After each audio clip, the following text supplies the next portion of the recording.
Hello and welcome back to 30 Days to Learn Photoshop. This is day 10, History and History Brush Tools. I'm Ben Gribbin, and in today's lesson we're going to look at how to undo mistakes using Undo, the History Brush Tool, and the History Sidebar panels. So let's go ahead and switch to Photoshop and let's make some mistakes. So we're going to go into this website design, and let's say we want to make a new layer. And we're going to make a new layer. Give it no name just for speed, and let's say we wanted to draw some squares over the top of our image, and then we decided we were going to blur them and turn the opacity down just to give it a really cool abstract sort of appearance. And that's what we've done, and we've looked at this and we thought, hang on a minute, don't really like that. Well, we're able to undo all of those different steps we just did. So we painted the squares on, or should I say we started with a new layer, then we painted the squares on, then we blurred them. So let's say we've just decided, well actually we want to go back to those squares. All you need to do is on a Mac press Command Alt Z, and on Windows press Control Alt Z. That will revert to your previous history state. Now we actually turn the opacity down, so it's reverted us to the full opacity blurred squares, which we still don't like, just for example. So we can undo the blurring, which takes us back to the squares. So we've been taken back to squares, but let's say we don't like those. We can undo those, and we've still got the layer. So if we press it again, we can actually undo that. So that's how we use Edit Undo to work through mistakes, or just to revert back to something that perhaps we preferred before. If you want to go forwards, i.e. redo, press Command-Shift-Z, and we've made a new layer. Command-Shift-Z, we've painted on the squares line. Press Command-Shift-Z, it's been blurred, and then we've turned the opacity down. So that's how you can revert through history states. And the history states are also available under the sidebar panels on this button here. So it's above the Actions panel in this smaller subsection, unless you actually pop it into your right hand sidebar, and it will save, I believe it's between 10 or 15. You can actually change the number that you actually are able to revert back to, and once you get to a certain point, because you'll have done so much, rather than slow down your machine, the designers of Photoshop decided to cut it off. So let's say you have 15 reverse states. You can still always go back to the original 101 PSD, which is our original file here. So let's show you that. In order to change to where we open the file, well, that would be clicking on that one. That's how it was when we opened the file. But then also we clicked on New Layer. So that's actually making a layer, if you notice there. If we go to the top, we've got Group 9 as our top layer. But if we hit New Layer, it's actually taking us back to when we made that layer. Then if we hit Brush Tool, it's painting in those lines again. Gaussian Blur is blurring those lines back out, and then changing the opacity reverses the opacity change we did. So that's quite handy to be able to do that. Now we're going to go to a picture now, just to show you something else we can use if we're making mistakes and we're able to reverse between them and such. This is a photograph. And if we just go ahead and quickly add a filter to it, this will allow us to be able to show you a nice contrast between the two. So we've just added a lot of noise to this image. Let's do it again, just so we've got a bit more contrast.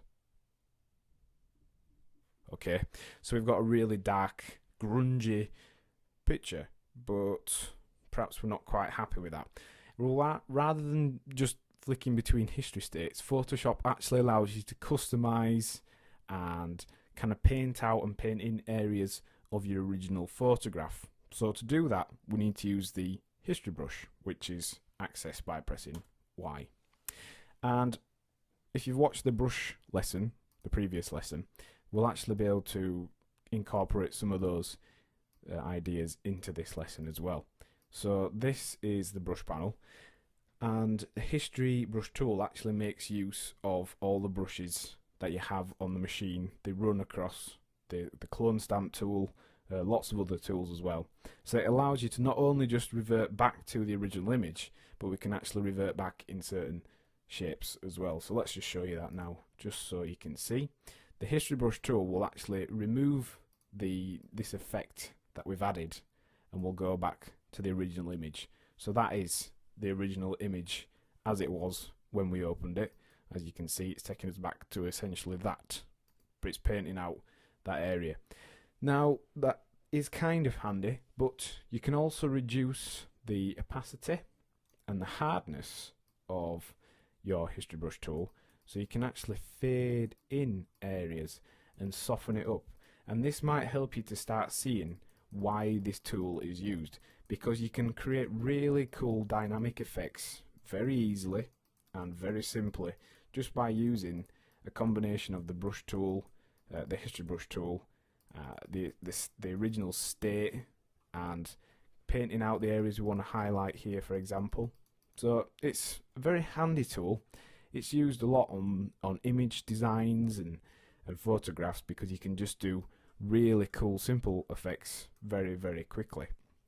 One other quick tip is when we're using this, we're actually able to set the History Brush state that it'll revert to. Now currently it's the original image, so if we go back to our original image and let's say we make some adjustments to the levels, so we'll do that, just change the levels, make it look really contrasty and blown out a little bit, like so. We could then set that to be the image. So if we say, for example, we're really happy with that, and then we go ahead and make some more changes to it, and do that again, and then we decide that we don't actually like that version, we can select the levels one by clicking this little icon here, and that sets that to the original version we're going to revert back to. So rather than it being this one, it'll be that one. So let's just show you, that's the original and that's the one we're reversing to, and then this one here is where we've started to paint out the area where we want to return to our image. So that's kind of like an eraser tool, but a selective eraser tool, and also it just allows you to remove effects, things that you don't like. You could, if you wanted, return almost all the image to original and just leave certain elements that you want. You could combine it with the marquee tool, so let's just show you that very quickly. So if we selected this area here, we can use the brush tool to reverse only this area to the original version, like so.